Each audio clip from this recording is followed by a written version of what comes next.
Hi అండి, అందరూ ఎలా ఉన్నారు? బాగున్నారా? వీడియో చూసే ముందైతే లైక్ చేయండి. ఫస్ట్ టైం మా ఆయన వంట చేస్తే వీడియో తీసాను అనమాట. అది కూడా అప్లోడ్ చేశాను ఈరోజు. మీ అందరికీ నచ్చుతుంది అనుకుంటున్నాను. చికెన్ కర్రీ వండారండి. మా ఆయన చాలా బాగా వండారు. అంటే నేను ఈ స్టైల్లో ఎప్పుడైతే వండలేదు, మా ఆయన వండారు. ఒకసారి ట్రై చేయండి, మీరు అందరూ నచ్చుతుంది. దీనికి ఫస్ట్ అయితే స్టవ్ వెలిగించుకొని ప్యాన్ పెట్టుకొని అందులో అయితే ఆయిల్ వేసుకోవాలండి. ఒక 3 టేబుల్ స్పూన్ ఆయిల్ వరకు వేసుకోవాలి. తర్వాత కడిగేసి శుభ్రంగా ఉంచుకున్న చికెన్ అయితే వేసుకోవాలి. ఆ రోజు మా ఆయనకి సెలవు రావడం వల్ల అయితే వంట చేశారనమాట. అంటే ఎప్పుడు చేయరు, ఎప్పుడో ఒకసారి, అది కూడా మేము అడగ్గా చేస్తారు. ఆ రోజు మూడు బాగుంది కాబట్టి చేశారనమాట మా కోసం.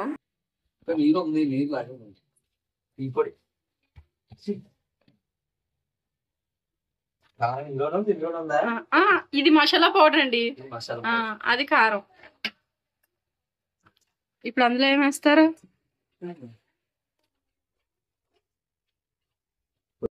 ఏమన్నా వేయాలా అందులోనే? ఉప్పు కారం అంతా కొంచెం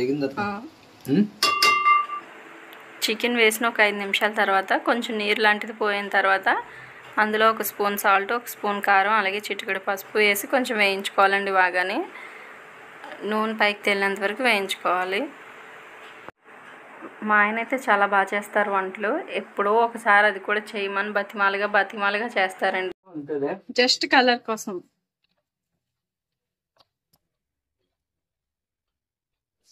కలిపి పక్క తీసేద్దాం చూస్తున్నాయి. ఎంతసేపు వేయించుకోవాలండి? ఇది బాగా దగ్గరగా ఇలా వేయించుకోవాలి. ఇది కొంచెం దగ్గరగా అయిన తర్వాత దీన్ని పక్క తీసేయాలి. మళ్ళీ చికెన్ బాగా వేగిన తర్వాత ఆయిల్ పైకి వచ్చిన తర్వాత దీన్ని పక్కకు తీసి పెట్టేసుకోవాలి. అప్పుడు ఇందులో మసాలా వేసుకోవాలన్నమాట. ఒక 10 నిమిషాలు అయితే బాగా వేగిపోతుంది అన్నమాట. ఆల్రెడీ ఇప్పుడు 5 నిమిషాల పైన అయిపోయింది. ఈసారి వేగిపోయిందండి, 10 నిమిషాలు అయింది, వేగిపోయింది. ఇప్పుడు దీన్ని పక్కకు తీసేసుకుందాం. ఇప్పుడు ఇదే ప్యాన్లో కొంచెం ఆయిల్ అయితే వేసుకోవాలి. నొక్కి తీసుకోవాల్సింది అందులో క్యాన్లో ఉంది, అది వేయండి గుంటగట్టుతో. ఆయిల్ వేస్తుంటే ఫాస్ట్గా రావట్లేదు అని మా ఆయన బాధపడిపోతున్నారు. నొక్కి తీసుకోవాల్సింది కదా అంటున్నారు. అందుకనే అప్పుడప్పుడు వంటగదిలోకి రావాలన్నమాట. ఉల్లిపాయ టమాటా పేస్ట్ అది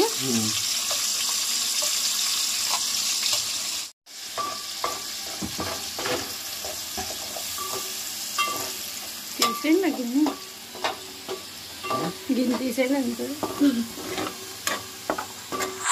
ఇప్పుడు ఇందులో ఉల్లిపాయలు, టమాటాలు, అలాగే లవంగాలు, దాల్చిన చెక్క, ఇంకా అల్లం వెల్లుల్లి పేస్ట్ అన్నీ కలిపి యాలకులు వేసి నేనైతే పేస్ట్ చేశాను. ఈ పేస్ట్ వేసుకున్నాం కదా, బాగా వేయించుకోవాలన్నమాట. ఈ పేస్ట్ని ఎంత బాగా వేగితే అంత బాగుంటుంది చికెన్. మా వారు కర్రీస్ అవి బాగా చేస్తారు. వెజ్, నాన్ వెజ్ రెండు బాగా వండుతారు. ఇప్పుడు ఏం వేస్తున్నారు? అల్లం వెల్లుల్లి పేస్ట్ దంచిందే,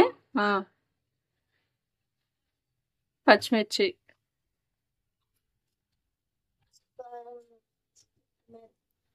ఇది దోసపప్పు, జీడిపప్పు.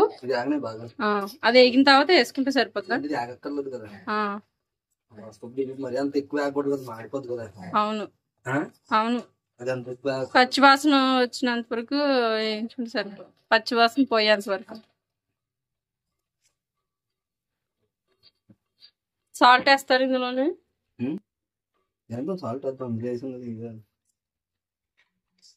ఇప్పుడు దోసపప్పు వేస్తున్నారా? అంతే వేసేస్తున్నారు. గ్రేవీ ఎక్కువ వస్తుంది దీనివల్ల కర్రీ టేస్ట్ పెరుగుతుంది. చూడండి, చెప్పండి.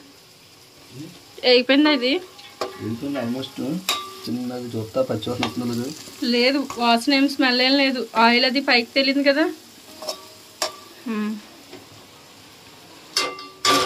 లేదని వాసన తెలిసిపోతుంది వేగింది.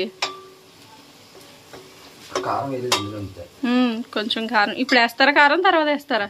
గరం మసాలా కొంచెం వేస్తాను. అప్పుడు లాస్ట్ వేసి మళ్ళీ గరం మసాలా వేస్తారు. కొంచెం వేస్తారు.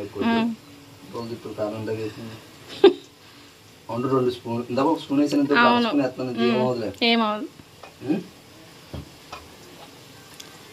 ఇది గరం మసాలా చిన్నది వేస్తారు అంతే. గరం మసాలా దాంట్లో వేస్తాం కదా. అలాగే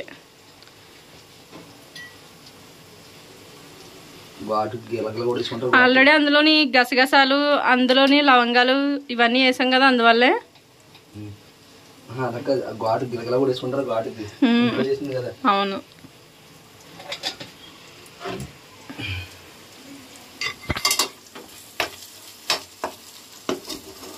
నేను వేడి నీళ్ళలో నానబెట్టాను మీరు చెప్పినట్టు. జీడిపప్పుని, దోసపప్పు, గసగసాలు, ఎండుమిర్చి, లవంగాలు, దాల్చిన చెక్క. ఈసారి చిల్లీ పేస్ట్ కన్నా పచ్చిమిరకాయలు మొత్తం ఉంటుంది కదా. అవును, అది సూపర్ టేస్ట్ వస్తుంది. స్పైసీగా ఉంటుంది, చాలా బాగా టేస్ట్ వస్తుంది. మొత్తం దగ్గరికి ఎగరాలి కదా ముక్కలన్నీ.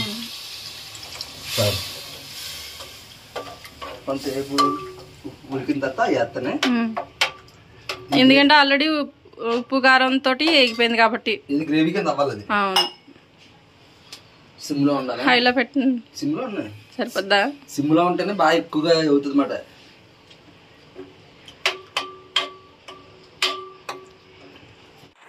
వాటర్ వేసిన తర్వాత ఇందులో చికెన్ వేసుకోవాలండి, వేయించుకున్న చికెన్. ఈలోపు మా ఆయన ఫోన్ వచ్చిందని బయటకు వెళ్ళారు, మాట్లాడుతున్నారు. ఈలోపు నేను అయితే చికెన్ వేస్తాను. అందులో చికెన్ వేసిన తర్వాత అందులో 1 స్పూన్ కారము, అలాగే 1 స్పూన్ సాల్ట్ వేసుకోవాలండి. ఒకసారి బాగా కలిపేసుకోవాలి. కారానికి తగ్గట్టుగా ఘాటు వేసుకుంటే సరిపోతుంది. నేను ఆల్రెడీ ఉల్లిపాయ ముద్దలని, లవంగాలు, దాల్చిన చెక్క వేసాను. గసగసాలు, ధనియాలు, జీడిపప్పు పేస్ట్లో కూడా లవంగం, దాల్చిన చెక్క వేసాను. మరీ ఎక్కువ ఘాటు అయినా బాగోదు కదా. ఇప్పుడు ఇవన్నీ ఐటమ్స్ అన్నీ వేసుకోవాలండి. మీరే ఒకసారి చూడండి. అన్నీ ఒక్కొక్క స్పూన్ వేసుకోవాలి, చాలా బాగుంటుంది కర్రీ దీనివల్ల. Soya sauce 1 spoon, chilli sauce 1 spoon, vinegar 1 spoon, tasting salt 1/2 teaspoon. ఇవన్నీ వేసుకుంటే కర్రీ ఇంకా టేస్ట్ వస్తుంది అనమాట. చాలా అంటే చాలా బాగుంది ఆ రోజు కర్రీ. మాకు చాలా బాగా నచ్చింది మా ఆయన చేసిన కర్రీ. మా ఆయన అన్నట్టు చిల్లీ పేస్ట్ కన్నా అదే పచ్చిమిరపకాయల పేస్ట్ వేసుకుంటే బాగుంటుంది. డైరెక్ట్గా సాస్ బదులు, చిల్లీ సాస్ బదులు ఈ సాసెస్ అన్నీ వేసిన తర్వాత 10 నిమిషాలు అయితే కూర వేగనివ్వాలండి.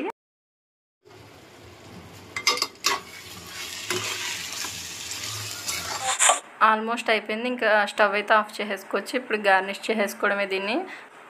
చికెన్ కర్రీతో పాటు ఆ రోజు బిర్యానీ కూడా చేశారండి, అది కూడా త్వరలోనే పెడతాను వీడియో. మీ అందరికీ నచ్చినట్లయితే లైక్ చేయండి, షేర్ చేయండి, సబ్స్క్రైబ్ చేసుకోండి నా ఛానల్ని. గంట సింబల్ క్లిక్ చేస్తే ఎప్పటికప్పుడు నేను పెట్టిన వీడియోస్ నోటిఫికేషన్స్ మీకు వస్తాయి ఖచ్చితంగానే. నచ్చుతుందని అనుకుంటున్నాను. Support me, please support me. Super చేశారు.